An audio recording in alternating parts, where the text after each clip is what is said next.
Sejarah Yahudi di Sri Lanka, meskipun memiliki akar yang dalam, seringkali terlupakan dan terabaikan dalam narasi besar sejarah pulau ini. Berbeda dengan komunitas Yahudi yang berkembang pesat di negara lain, jejak mereka di Sri Lanka tidak hanya minim, tetapi juga tercampur dengan penderitaan dan penindasan. Seiring berjalannya waktu, banyak dari mereka yang terpaksa menghapus identitas dan kepercayaan mereka, bergabung dengan budaya dominan, atau bahkan menjadi korban kekerasan dalam upaya pemaksaan agama oleh penjajah Portugis. Meskipun ada klaim mengenai garis keturunan Yahudi yang bertahan, kenyataannya jejak tersebut semakin memudar dan komunitas Yahudi yang pernah ada di pulau ini tampaknya hilang tanpa bekas. Dalam konteks ini, sejarah Yahudi di Sri Lanka tidak hanya sedikit diketahui, tetapi juga merupakan cermin dari penghapusan identitas yang terjadi dalam bayang-bayang kolonialisasi dan pengaruh agama lainnya.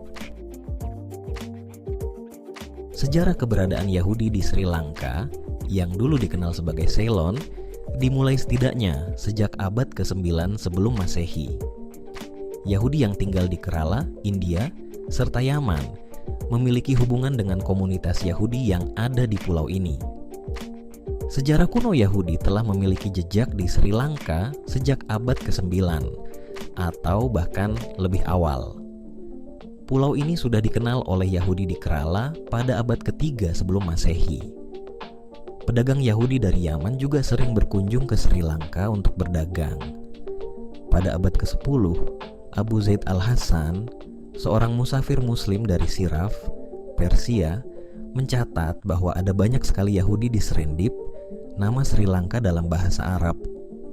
Konon, hubungan Yahudi dengan Sri Lanka bahkan bisa berlangsung ribuan tahun. Kota Gale, yang terletak di selatan Sri Lanka, dipercaya sebagai Tarshish dalam Alkitab, tempat di mana Raja Sulaiman pada 1000 sebelum Masehi mengirim kapal-kapal untuk membawa gajah, kera, burung merak, permata, dan rempah-rempah. Kayu manis dari Sri Lanka bahkan sudah diekspor sejak 1500 sebelum Masehi. Pada abad ke-12, Benjamin dari Tudela, seorang Yahudi Sefardi, yaitu keturunan Yahudi Spanyol dan Portugal, yang juga seorang petualang dari Nafar, Spanyol, melaporkan bahwa ada 3.000 Yahudi di Sri Lanka. Namun, komunitas awal Yahudi ini perlahan-lahan berasimilasi dengan penduduk lokal selama berabad-abad. Ketika bangsa Portugis tiba pada awal abad ke-16, banyak dari mereka dipaksa meninggalkan keimanan dan identitas mereka, atau menjadi korban pembantaian dalam lanjutan Inkuisisi Portugis.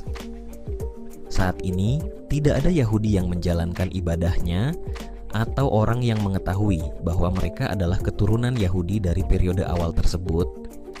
Meski begitu, garis keturunan Yahudi kemungkinan masih ada. Beberapa nama keluarga seperti De Fonseca dan De Alwis di Sri Lanka diyakini berasal dari keturunan Yahudi Sefardi Portugal. Nama lain yang terkenal adalah Alkegamas, yang sejarahnya dapat dilacak hingga masa kolonial di Ceylon.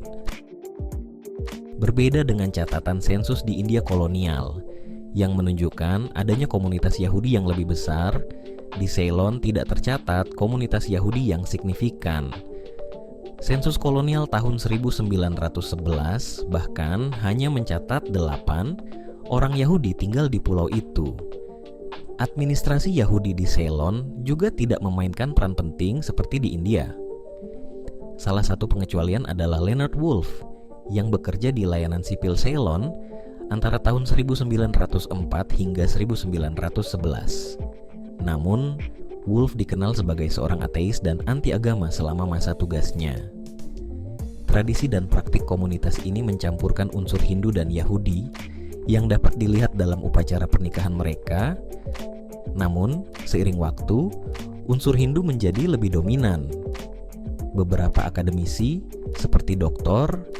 Fiona Kumari Campbell, Deshamanya Tisa Devendra, dan Dr. Tuan Zamir Karim Khan telah melakukan penelitian mendalam tentang komunitas Yahudi di Sri Lanka. Penulis Karl Muller juga mengkaji hubungan Yahudi dengan keturunan Belanda dan Portugis Burger di Sri Lanka.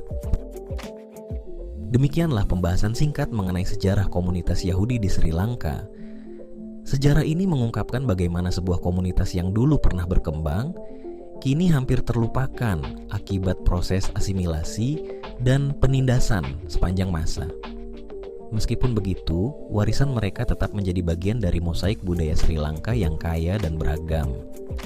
Jika Anda tertarik untuk mengetahui lebih lanjut tentang sejarah Yahudi di wilayah anak benua India, Bangladesh, dan Pakistan, kami telah menyajikan pembahasan yang lebih mendalam di video-video sebelumnya. Silakan tonton untuk memperluas pemahaman Anda tentang jejak komunitas Yahudi di kawasan ini. Terima kasih telah menyimak dan sampai jumpa di pembahasan berikutnya.